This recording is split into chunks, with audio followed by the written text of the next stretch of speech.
ලෝක දැනුම නාලිකාවේ 4 වෙනි වීඩියෝ එක මේක ඔන්න. මතක ඇතුව අපිව subscribe කරලම මේ වීඩියෝ එකත් බලන්නකෝ. ගොඩක් අය අපිව subscribe කරලා නැහැ. ඒකයි මේ කියන්නේ. මේ වීඩියෝ ටික ඕනෙක් කෙනෙක්ට බලන්න පුළුවන්. බාල මහලෝ කියලා ભેදයක් නැතුවම ඒකින්ද මරුනේ.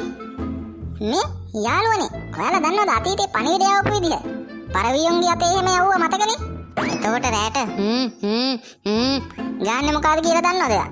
අයියෝ ඒකවත් දන්නේ නැද්ද? බස්සානේ බස්සා බකමූණ. මෙයාලා බලන්න ඇති මේ කිච්චා මොකද බස්සයි පරණ කාලේ ලියුම් යවපු විදියයි මගුල් කියවන්නේ කියලා. ඔයාලා දන්නවද යාළුවනේ?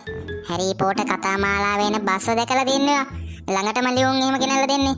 මතකනේ එකපාරක් හැරිට කොස්සකුත් ගෙනල්ලා දුන්නා. මේ ඉන්නේ ලස්සන බස් එක.